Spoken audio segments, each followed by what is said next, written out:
Thanks. The sadness is now I have to try to be engaging.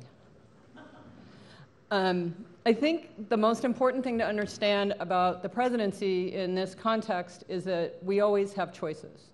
When you pick a president, you are absolutely picking a particular kind of policy, but you're also picking a definition of our national identity. If you hear a president and you like what they're saying, if you feel yourself called to that presidency, then they are speaking to you about a sense of the national self that is deeply embedded in all of us. And every time there's a presidential election, what one of our previous presidents learned to his sorrow as the vision thing is really an important part of what the presidency does, because we see ourselves as a nation through the ways that presidents talk that nation into being.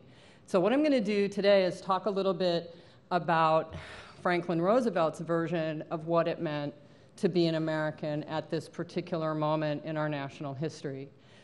And I did this a little bit earlier, but I want to go back a little bit today, or at this talk, and say that prior to Roosevelt, presidents tended to be very hierarchical in the way they understood the nation.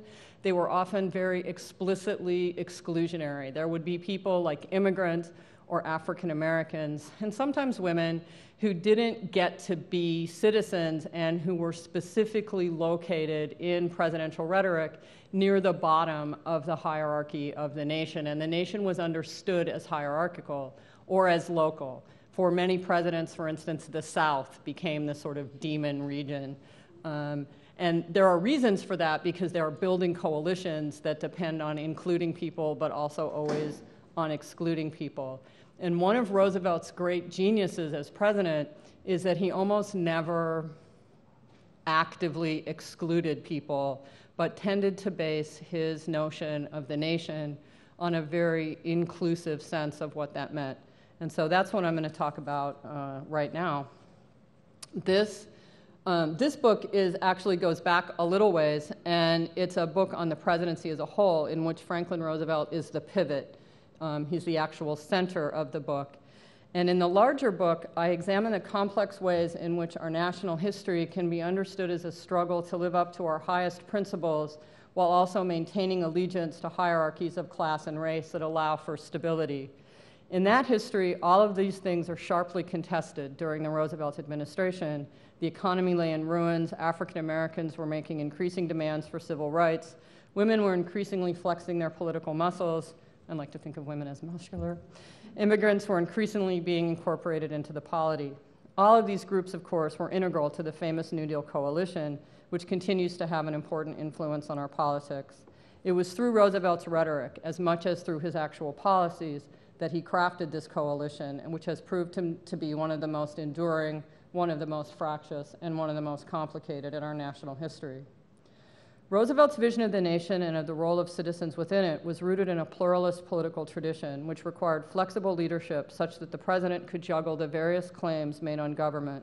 And indeed, the metaphor of the juggler, which I clearly am not, was one of Roosevelt's favorite ways to describe his understanding of his job as president, the others being cat and magician. He accomplished his rhetorical legerdemain using 4 primary tactics: inclusion, denial, deflection, and deferral. These were all enabled by his overarching understanding of America as a nation perpetually in progress. In 1936, the president said, "I do not look upon these United States as a finished product. We are still in the making." It is notable that prior to Roosevelt, it was always these United States. After Roosevelt, the nation understood itself as the United States. It had moved from a notion of collective states to one of an actual nation. For FDR, the nation, its hierarchies, and its citizenship were premised as much on the future as on the present. In his first inaugural, he declared that the basic thought underlying his policies, quote, is not narrowly nationalistic. It is the insistence as a first consideration upon the interdependence of various elements and parts in the United States. For Roosevelt, the entire nation was interconnected, but was not therefore static and fixed. It was always in motion, always developing. It therefore required constant attention and constant adjustment, the kind of attention that only a strong president seated in a strong central government could give. Importantly, he understood the nation as already fundamentally united. The various interests that made up the nation were perpetually contesting against one another, but they were not irrevocably opposed to one another. He said, quote, "Some people who visit us from other lands across the seas find it difficult to credit the fact that a nation sprung from many sources, a nation 130 million strong, a nation stretching 3,000 miles from east to west, in all the great essentials of its civilization is a homogeneous whole.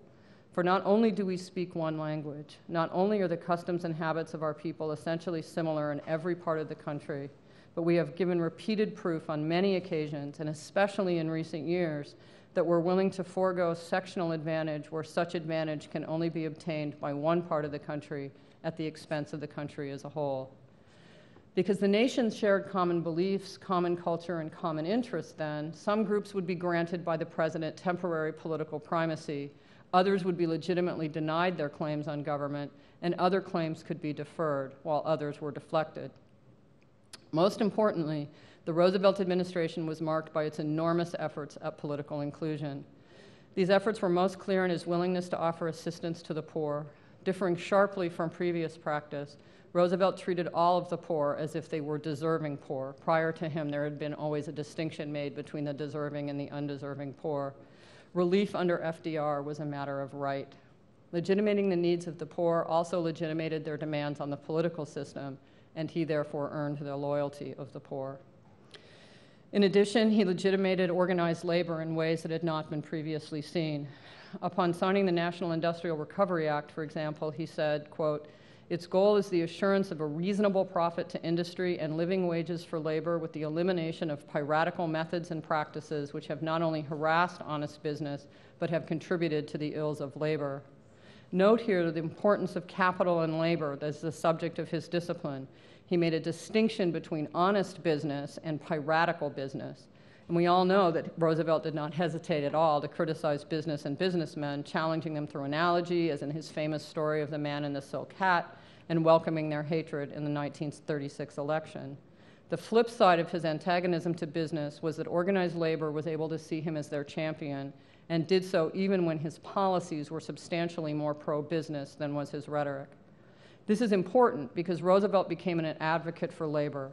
He argued as if organized labor was good and worthy and important to the life of the nation. He subjected business to differentiation, distinguishing between good business, which the government would support, and piratical business, which the government would not. Through this kind of rhetoric, FDR was able to include labor, which coincidentally included many members of new immigrant groups, as already fully integrated into the American system, while also protecting business as a whole. Only bad business practices would be subject to his discipline. Capitalism remained for him the absolute foundation of the nation. As the New Deal continued into the mid-1930s, he became a little more suspicious of labor. Strikes unleashed by the passage of the Wagner Act, for instance, were inconvenient, to say the least, and his fractious relationship with labor leader John L. Lewis was famous. He increasingly then began to differentiate between good and bad labor, just as he did with business. He had helped labor become more politically visible and also more politically powerful, and he expected them to be decently grateful, which for him meant unwavering political support for FDR. One of the important side effects of his inclusion was labor, as I mentioned briefly earlier, was this inclusion of immigrants. Americans in the 1930s remained somewhat suspicious of immigration, doubting immigrants' patriotism, their characters, their capacity for citizenship. Stop me if any of this is sounding familiar. Immigrants were often associated with equally doubtful groups, such as Catholics, who went to Notre Dame, and Jews. People sometimes referred to the Jew deal, shuddering. And throughout the decade, there were various efforts to restrict immigration, to Americanize immigrants, and to control the behavior of new arrivals. Roosevelt avoided all of these tendencies in favor of a narrative of inclusion. In one of my favorite of his speeches on this, he says, "The night is falling, and the spirit of other days, too, broods over the scene. Andrew Jackson looks down at us from his prancing steed, and the four corners of the square in which we are gathered around a gaily lit Christmas tree are guarded by the figures of the intrepid leaders of the Revolutionary War, von Steuben, the German, Kosciuszko, the Pole, and Lafayette and Rochambeau from the shores of France. This is in keeping with the universal spirit of the festival we are celebrating." And notice here, he dates the inclusion of these immigrants back to the revolution. This is not new.